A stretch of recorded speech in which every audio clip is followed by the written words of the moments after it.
اللہ الرحمن الرحیم الحمد للہ رب العالمین والصلاة والسلام علی اشرف الانبیاء والمرسلین۔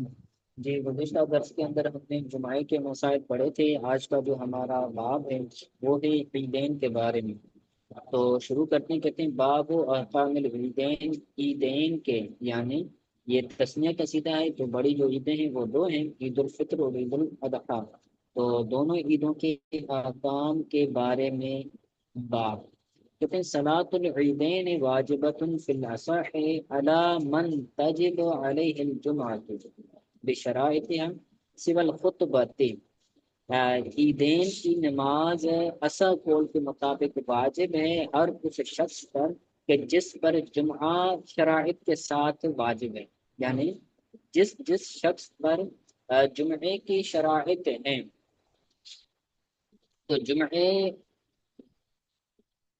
فرض ہونا جس بندے پر ہے، جس پر جمعہ فرض ہے تو اسی پر عید بھی فرض ہے، سوى الخطبۃ۔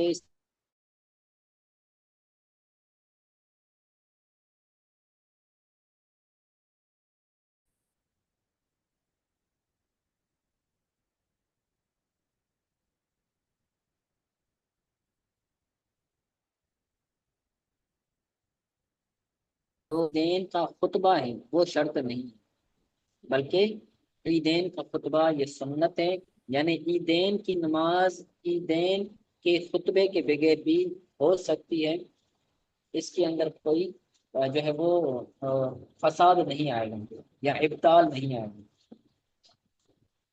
ٹھیک ہے، تو آپ کو کہتے ہیں فتصیح بدونہا مع الاساءۃ، تو نماز عیدین اس کے بغیر، بدونہا کے اندر جو ہا ضمیر ہے سے مراد ہے خطبہ، تو خطبے کے بغیر نماز عیدین درست ہو جائیں گی، لیکن اساعت کے ساتھ، اساعت کا مطلب ہے کراہت، یعنی یہ ناپسندیدہ ہے، ناپسندیدگی کے ساتھ خطبے کے بغیر نماز عیدین صحیح ہو جائے گی۔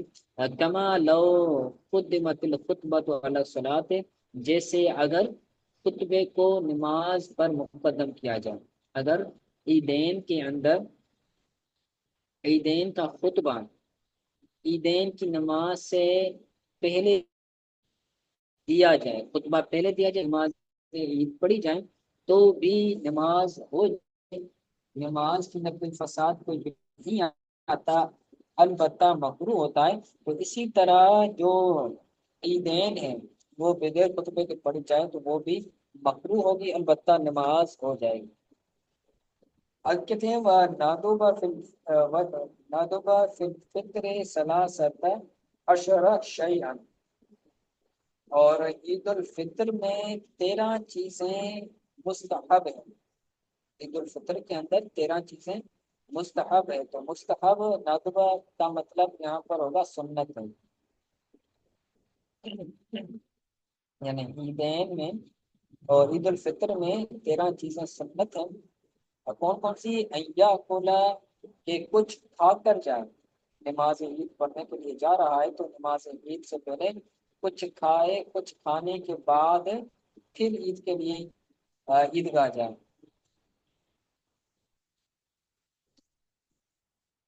ٹھیک ہے، تو یہ پہلی چیز تھی وَأَن يَكُونَ الْمَأْكُولُ تَمْرًا، اور جو کھائی جانے والی چیز ہے اس کا کھجور ہونا، یہ شرط، یہ سنت ہے۔ پہلی سنت یہ ہے کہ کچھ کھا کر جائے، دوسری سنت یہ ہے کہ جو وہ چیز کھا رہا ہے وہ تمر ہو، وہ کھجور ہو، تو کھجور کھانا یہ بھی سنت ہے۔ وہ وطرن، اور اس کا طاق عدد میں ہونا، چاہے تو وہ 3 ہو، چاہے وہ 5 ہو، چاہے وہ 7 ہو، تو طاق عدد میں کھجور کھانا یہ بھی سنت ہے، الگ سے سنت۔ وَيَغْتَسِلُ، اور غسل کرنا عیدین کے لیے یہ بھی سنت ہے۔ وَيَسْتَاقُ، اور مسواک کرنا عیدین کے لیے یہ بھی سنت ہے۔ وَيَتَطَيَّبُ، اور خوشبو لگانا عیدین کے لیے یہ بھی سنت ہے۔ وَيَلْبَسُ أَحْسَنَ ثِيَابِهِ، اور عمدہ کپڑے، احسن کپڑے پہننا یہ بھی سنت ہے، یعنی اس کے کپڑوں کے اندر جو سب سے بہترین کپڑے ہیں وہ عید کے دن پہنے گا تو یہ عید کے دن بہترین کپڑے پہننا یہ سنت ہے۔ وَيُعَدِّيَ صَدْقَةَ الْفِطْرِ، یہ سب پر جو ہے وہ نصب آئے گی۔ وَيَغْتَسِلَ وَيَسْتَاكَ وَيَتَطَيَّبَ وَيَلْبِسَ وَيُعَدِّيَ، کیوں؟ کیونکہ ان تمام کا عطف ہے پیچھے، ان کی وجہ سے یہ سارے کے سارے منصوب ہو گئے۔ وَيُعَدِّيَ صَدَقَةَ الْفِطْرِ، اور صدقہ فطر ادا کرے گا، ان وجبت علیہ، عیدین سے پہلے، صدقہ عیدین نہیں بلکہ عید الفطر، کیونکہ فطرہ صرف عید الفطر کے اندر ہوتا ہے، عید الاضحیٰ کے اندر نہیں ہوتا، تو عید الفطر سے پہلے صدقہ فطر ادا کرنا یہ سنت ہے اگر اس پر واجب ہے۔ ویسے تو جو ہے وہ کبھی بھی وہ ادا کر سکتا ہے، رمضان سے پہلے بھی صدقہ فطر ادا کر سکتا ہے، رمضان کے اندر بھی صدقہ فطر ادا کر سکتا ہے، لیکن جو سنت ہے وہ یہ ہے کہ نماز عید سے پہلے صدقہ فطر ادا کریں۔ ٹھیک ہے، تو پہلے بھی ادا کیا جا سکتا ہے، اور پہلے ادا کیا جائے تو اس کے اندر بھی کچھ حکمت علماء کرام بیان کرتے ہیں کہ جو ہے وہ جو غریب غربا ہیں ان کو ایک سپورٹ مل جائے گی عیدی کے حوالے سے، عید کی شاپنگ کے حوالے سے، تو یہ بھی کر سکتے ہیں ان کی بھلائی کو چاہتے ہوئے۔ ان وجبت علیہ، اگر اس پر صدقہ فطر واجب ہے، یعنی اگر وہ کوئی بندہ ایسا ہے کہ خود شرعی فقیر ہے، اس پر صدقہ فطر واجب نہیں ہے، تو اب وہ صدقہ فطر اس پر دینا لازم نہیں۔ وَيَظْهَرُ الْفَرْحَ وَالْبَشَاشَةَ وَكَثْرَةَ الصَّدْقَةِ حَسْبَ طَاقَتِهِ، اور خوشی کو ظاہر کرنا یہ اس پر سنت ہے۔ عید والے دن خوشی کو ظاہر کرے گا، ہنسے گا، مسکرائے گا۔ والبشاشت، اور بشاشیت یعنی چہرے کا نکھرنا، ایسے نہ ہو کہ چہرے کو جو ہے وہ خراب بنایا ہوا ہو، اس کے منہ پر 12 بج رہے ہوں عید والے دن، تو ایسا نہ کیا جائے، بلکہ عید والے دن خوشی کا اظہار کریں، خوشی کرے، اور جو ہے وہ بشاشیت کو ظاہر کرے۔ وَقَصْرَةَ الصَّدْقَةِ حَسْبَ طَاقَتِهِ، اور اپنی طاقت کے اعتبار سے صدقے کی کثرت کریں، اگر وہ مالدار شخص ہے تو زیادہ صدقہ کریں عید والے دن، اور اگر وہ کم طاقت والا ہے تو کم صدقہ کریں۔ وَالتَّكْبِيرَ، بلکہ یہ جو ہے وہ الگ سے اس کو اعراب دیا جائے گا، وَالتَّكْبِيرُ، یعنی صبح سویرے جاگنا، صبح سویرے جاگنا یہ بھی کیا ہے؟ سنت ہے۔ تبکیر کا مطلب ہوتا ہے صبح سویرے اٹھنا، جاگنا۔ وہ اس کی تعریف کہتے ہیں، وہ سرعت الانتباہ، اور وہ صبح سویرے اٹھنا ہے، جلدی سے اٹھنا ہے۔ والتبکیر، صبح سویرے جلدی اٹھنا یہ بھی سنت ہے۔ والابتکار، اور کی طرف جلدی جلدی جانا یہ سنت ہے، جلدی جلدی تیار ہو کر جلدی جلدی عیدگاہ کی طرف جائے نماز عید پڑھنے کے لیے، تو یہ بھی سنت ہے۔ وصلاۃ الصبح فی مسجد حیۃ ثم یتوجہ الی المصلی، اور صبح کی نماز یعنی فجر کی نماز محلے کی مسجد میں ادا کرنا یہ بھی سنت ہے۔ پھر عیدگاہ کی طرف متوجہ ہو پیدل، مکبرن تکبیر کہتے ہوئے، مکبرن سرن آہستہ تکبیر کہتے ہوئے۔ وَيَقْطَعُهُ إِذَا انْتَهَى إِلَى الْمُصَلَّى فِي رِوَایَةٍ، اور تکبیر کو منقطع کرے گا، یعنی تکبیر پڑھنا چھوڑ دے گا جب وہ عیدگاہ تک پہنچ جائے۔ فی روایت، ایک روایت کے اندر، وفی روایت اذا افتتح الصلاۃ، اور ایک روایت اور دوسری روایت میں ہے کہ جب نماز شروع ہوگی تب وہ اس کو ختم کرے گا، تکبیر کو جو لگائی جاتی ہے، اللہ اکبر اللہ اکبر لا الہ الا اللہ واللہ اکبر اللہ اکبر وللہ الحمد، یہ تکبیر لگائی جاتی ہے عید والے دن۔